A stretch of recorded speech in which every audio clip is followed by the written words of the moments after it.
هاوڕێیانی خۆشەویست، خوشک و برا عەزیزەکانم، بە دڵێکی پڕ لە داخ و دەروونێکی پڕ لە خەم و چاوێکی پڕ لە فرمێسک لێرە لە دەوری یەکتر کۆبووینەوە هەتا پێکەوە لەسەر موسیبەتی دڵتەزێنی لە دەستچوونی ڕێبەری تاقانەمان دکتۆر عەبدوڕەحمان قاسملووی نەمر دەردی دڵ بکەین و ئەو وەزعە ناخۆشە کە بەهۆی ئەم خەسارەتە گەورەیە تووشمان هاتووە هەڵسەنجێنین. بۆ خۆتان زۆر باش دەزانن کە لە وەزعێکی ئاوا و لە هەلومەرجێکی بەم جۆرە تاڵ و ناخۆشەدا قسەکردن کارێکی ئاسان نییە. جەرەیانی ئەو ڕووداوە هەرچەند هێشتا بە وردی ڕوون نەبۆتەوە، بەڵام بەگشتی و لە خەتە ئەسڵیەکانیدا دیارە. ڕێبەری تێکۆشەر و ماندووی نەناسمان ئەم ساڵیش وەک چەند ساڵی ڕابردوو دووسێ مانگی ئاخری بەهار و هەوڵی هاوینی بۆ کار و تێکۆشان لە دەرەوەی وڵات تەرخان کردبوو. ئێمە هەمومان لە بەرهەمی کار و هەڵسوڕانی ڕێبەرەکەم وێنەکەمان لە جەرەیانی سەفەرەکانی بۆ دەرەوەی وڵات تا ڕادەیەک ئاگادارین و دەنگە گەرم و سەمیمیەکەی ئێستاش لە گوێماندا دەنگ دەداتەوە کە چۆن لە پاشگەڕانەوەی لە هەر سەفەرێک لە ڕادیۆ لە کۆبوونەوەی حیزبی و غەیرە حیزبیدا باسی بەرەو پێشچوونی ناسرانی مەسەلەی کورد لە نێو بیرۆڕای گشتی جیهان، باسی بۆچوون و هەڵوێستی جۆرا و جۆری کۆمەڵ و کۆڕ و کۆمەڵە نێونەتەوەییەکان سەبارەت بە داخوازەکانی گەلی کورد، باسی ناساندنی نێوەرۆک و هەروەها ڕەوتی خەباتی شۆڕش جێرانەمان بۆ گەیشتن بە ئازادی و دموکراسی، باسی چوونەسەری ناو و ئێعتیباری حیزب لە ڕادەی جیهانی و سەرنجام باسی چۆنێتی کار و چالاکیەکانی لایەنگران و ئەندامان و ڕێکخراوەکانی حیزبی لە دەرەوەی وڵات بۆ دەکردین و دڵی گەرمدا دەهێنای. بەڵام هەمووی ئەمانە کە کاک دکتۆری خۆشەویستمان هەروە بە هاسانی و بە کورتی بەسەریاندا تێدەپەڕی، تەنیا وەک مشتێک لە خەرواری سەرکەوتنەکانی دکتۆر قاسملوو لە جەرەیانی ئەو سەفەرانەیدا بوون. ئەوانەی بەخت و شانازی ئەوەیان هەبووە کە لە کاتی تێکۆشانی دکتۆر قاسملووی نەمر لە دەرەوەی وڵاتدا لەگەڵی بن، دەزانن کە بەرزی پلەی هەوڵ و تێکۆشان و سەرکەوتنەکانی لە مەیدانی تێکۆشانێکی ئاوا پڕکەند و کوڵە و بەربڵاودا تا چە ئەندازەیەک بوو. نزیکەی 2 مانگ لەمەوبەر فەڕەنسەییەکی کورددۆست من پێم کوت کە لە داهاتوویەکی نزیکدا دکتۆر قاسملوو دێتە فەڕەنسا. ئەو فەڕەنسەیە کورددۆستە بۆ خۆی لە نێو دۆست و ئاشنایاندا بە پڕکاری و ماندووی نەناسی بەناوبانگە. کاتێک خەبەرەکەم پێدا هەر لەو کاتەتا کە بە ئاشکرا و لە ناخی دەروونەوە خۆشحاڵی خۆی دەردەبڕی، ناڵەشی لێ بەرز بۆ کوتی ئەی هاوار دکتۆر قاسملوو دیسان هاتەوە و شەو ڕۆژی لێ بڕی. این دکتۆر قاسملوو ئاوای کار دەکرد. بە هەرحاڵ هەروەک لە ڕاگەیاندراوی کومێتەی ناوەندیدا هاتووە، کاک دکتۆر قاسملوو لە جەرەیانی چەند ڕۆژ تەعتیلی و جێژنی بەربڵاوی پاریس پێتەختی فەڕەنسا کە بە بۆنەی 200مین ساڵ ڕۆژی شۆڕشی مەزنی فەڕەنسا بەڕێوە دەچێت کەڵک وەردەگرێ و ئەو جێژن و شادیە بەجێ دێڵێ و لەگەڵ هاوڕێ بە نرخمان کاک عەبدوڵڵای قادری ئەندامی کومێتەی ناوەندی و نوێنەری حیزب لە دەرەوەی وڵات بۆ کاروباری حیزبی دەچنە شاری وێن پێتەختی ئۆتریش و میوانی دۆستێکی قەدیمی دەبن کە لەوێ بەهۆی پیلانێکی گەڵاڵە داڕژرا و لەلایەن چەند ترۆریستی حرفەیەوە هەرسێکیان ترۆر دەکرێن و دەچنە نێو کاروانی شەهیدانی سوورخەڵاتی گەلی کوردەوە. ئێمە دیارە مەسئولیەتی دیتنەوە و ناسینی قەتعی عاملانی ئەو جینایەتە گەورە و سامناکە دەخەینە سەر ئەستۆی دەوڵەتی ئوتریش و پۆلیسی ئەو وڵاتە. بەڵام بەش بە حاڵی خۆمان کەمتر شکمان بۆ ئەوە دەچێت کە ئەو کارە ساتە بەدەست ڕژیمی ئینسان کوژ و جینایەتکاری ئاخوندی بە ئەنجام نەگەیشت بێ. هاوڕێیانی خۆشەویست و ئەمەگناسم، ئێستا کە دکتۆر قاسملوومان لە دەست داوە، من لەو جەمعەدا چ دەتوانم عەرزیەوە بکەم؟ ئێمە حەقی خۆمانە بەو موسیبەتەکە بەسەرمان هاتووە خەم و خەفەت دامان بگرێ و فرمێسکمان لە چاوان بگەڕێ. خەم و پەژارە بۆ لە دەستدانی ئازیزێکی جێگای هیوا و هومێدی ئەمڕۆ و داهاتوومان شتێکی ئینسانیە، سفەتێکی ئینسانیە و ئێمەش ئینسانی. من دەتوانم بە سەعات و بە ڕۆژ باسی تایبەتمەندیەکانی بێوێنەی شەهیدی نەمر دکتۆر قاسملووتان بۆ بکەم. دکتۆر قاسملوو زانا بوو، زانا لەباری سیاسی، زانا لەباری اقتصادی، زانا لەباری کۆمەڵناسی، زانا لەباری مەسایلی علمی، زانا لەباری ئەدەبی و هونەریەوە.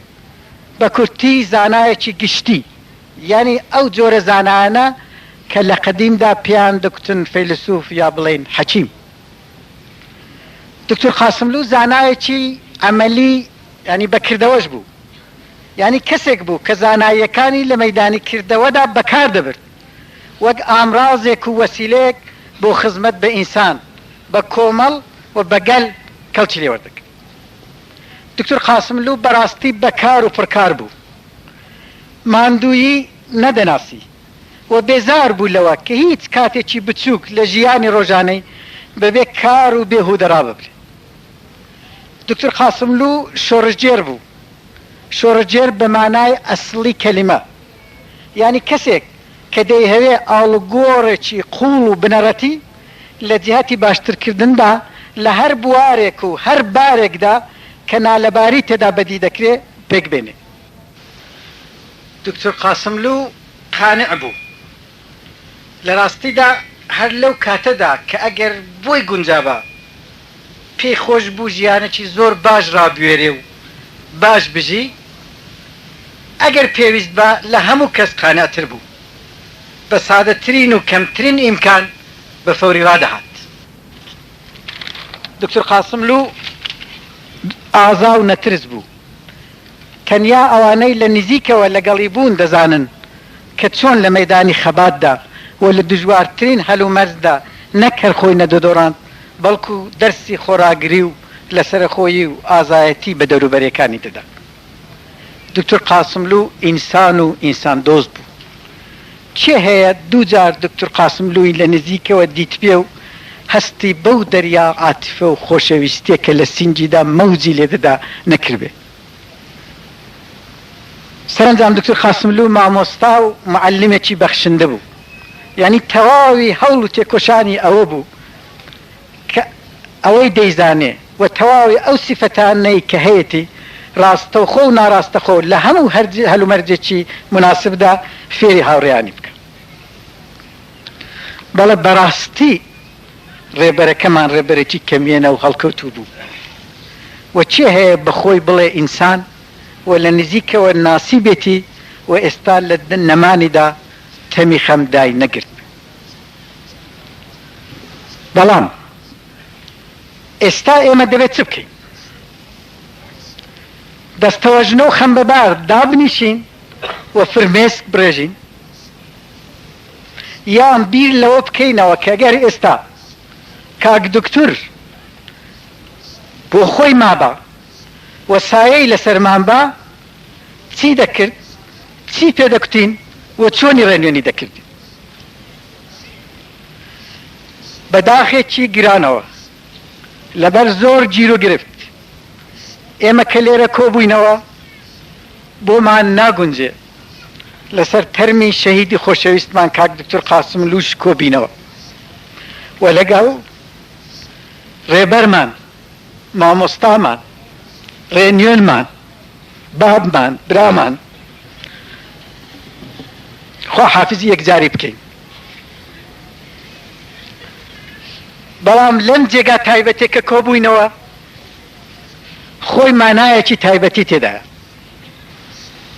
من دڵنیام ئەگەر اختیار بەدەست خودی دکتۆر قاسملوو بوویایە پێی خۆش بوو ئەم قەبرستانە بچووکەی بە گۆڕی چەند شەهیدی خۆشەویستمان ڕازاوەتەوە تەرمی ئەویشی لە باوەش گرتپە.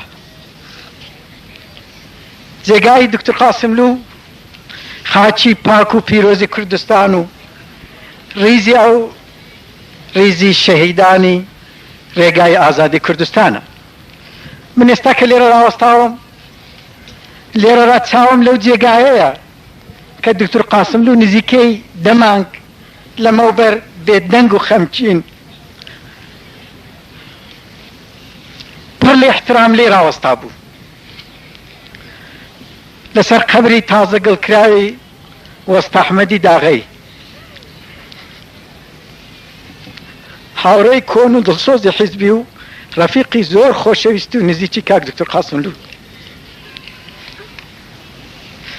من زۆر باش دەزانم لەو کاتەدا چ بە بیر و بە دڵی کاک دکتۆردا دەهات. دکتۆر قاسملوو لەو ماوەیەدا کە ڕێبەر و ڕێنوێنمان بوو لەسەر قەبری زۆر شەهید ڕاوەستا و کڕنۆشی برد، لەسەر زۆر شەهیدی بەنرخ قسەی کرد و بۆ زۆر شەهیدی خۆشەویستمان شتی نووسی. لە هەمووی ئەوانەدا چی دەکوت؟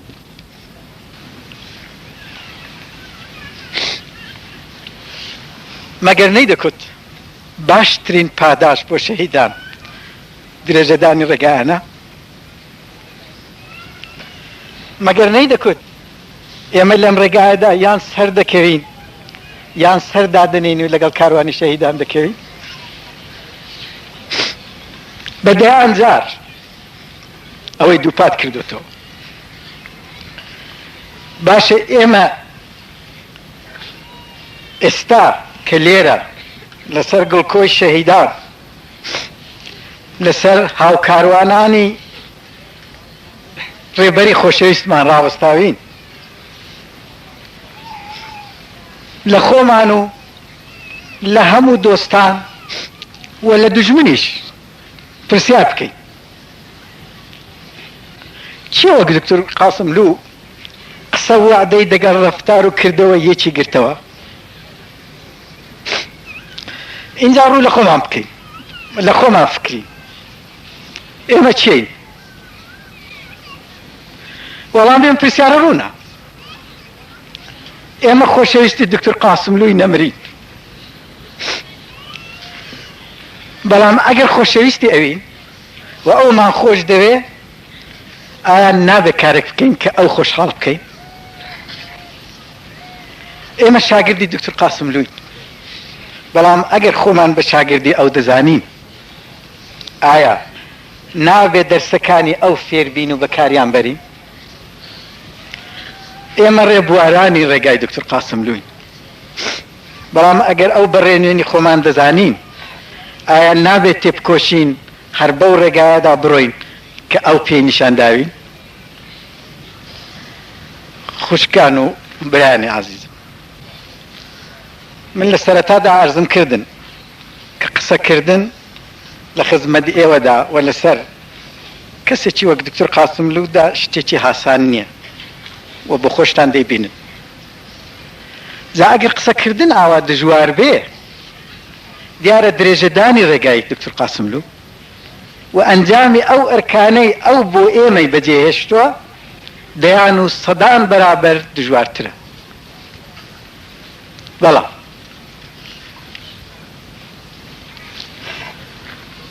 ڕاستی ئەوەیە کە گەلی کورد ئێستا بە تێگڕایی چاوی لە ئێمە بڕیوە و دڵی لە نیگەرانی لێدەدا. ڕوحی پاچی شەهیدانی لە خوێندا شەڵاڵمان و لەسەرەوەی هەمووان پێشەوا قازی و دکتۆر قاسملوو تێمان دەفکرن لەو لاژرا دوژمنانی ڕەنگا و ڕەنگی گەلی کورد هەر لەو کاتەدا کە خۆشحاڵن نیگەران چاومان لێ دەکەن. بە درێژایی مێژوو دوژمنانی گەلی کورد، دوژمنانی ئێمە تاکتیکیان ئەوە بووە، نەخشەیان ئەوە بووە کە سەری ئێمە لێ بدەن و ئەو جارەش بەداخەوە ئەوەیان کرد. ئارەزوو هیوایوان هەمیشە ئەوە بۆ کاگە سەرمان لێدا بەدەن ئیدی حرەکەتی نامێنێ دەکەوێت. ئێستاش ئەو ئومێدیان هەیە، بەڵام تەواوی ڕەمز و زەحمەت تێکۆشانی دکتۆر قاسملوو نەمر ئەوە بوو کە ئێمە وا باربێنێ لە پێشدا هاوڕێیانی حیزبی کە لەسەر پێی خۆمان بین، متەکی بە نەفسی خۆمان بین، مستەقیل بین، چاومان هەر لەوی و لە یەک نەفەر نەبێ و لە پاشان لە ڕێگای ئێمەوە و چ بە ختاب مستەقیم لە میلەتی کورد. تەواوی هیوا و هومێد و ئارەزووی ئەوە بوو کە گیانیشی لەسەر ئەو ڕێگایەدانا کە میلەتی کورد بگاتە ئەو قۆناغەی کە کامڵ بێ، چارەنووسی خۆی بە دەستی خۆیەوە بگرێ، میلەت بە تەواوی ئەوەی بکە، نە یەک نەفەر، نە چاو لە دەستی یەک نەفەر. جا هاوڕێیانی عەزیزم، خوشک و برایانی خۆشەویستم، من زۆر درێژی ناکەمەوە چونکە پوختەی قسەکە ڕوونە لە دڵی هەمووتاندایە و هەموو دەزانین مانای چییە. لەبەرەوەی کورتی دەڵێم و پوختی دەڵێم. شەهیدانی سەربەرزمان و لەسەرەوەی هەمووان ئەو دوو شەهیدانە کە لێرن ئەکسیان، شەهید پێشەوای مەزنمان و شەهید دکتۆر قاسملوو تازەترین و گەورەترین شەهیدمان. ئەو دوانە چایان لە ئێمە. دایکی ئەو هەموو شەهیدانە، ئەو هەموو دایکە دڵ سوتاوانە، جەرگ سوتاوانە، خوشکان و برایانی عەزیز لە دەستداوانە، هەموو چاویان لە ئێمەیە. میلەتێک چاوی لە ئێمەیە. من ئیجازەم وەرگرتووە لە بەڕێوەبەرایەتی حیزب و ئەو مەئموریەتەم پێدراوە ئیجازە لە ئێوەش بخوازم کە تێگرا لەو کاتە تاریخیەدا، لەو کاتە مێژوویەدا، لەو لەحزەیەدا کە یادی ئەو عەزیزە گەورانە دەکەین، بڕیار بدەین پەیمان تازە بکەینەوە دەگەڵ گیانی شەهیدانمان و لە پێش هەموواندا دەگەڵ ڕوحی پاکی دکتۆر قاسملووی خۆشەویستمان، دکتۆر قاسملووی گەورەمان، مامۆستامان، ڕێبەرمان بەڵێنی پێ بدەین کە نیگەرانمان مەبە، بە دوات دادەین. ئەمەش وەک تۆ یا سەر دەکەین یا ئەو ئیفتیخارەمان بە نسیب دەبێ کە بینە قەلاغتۆ ئەتۆ دەباوەش بگری.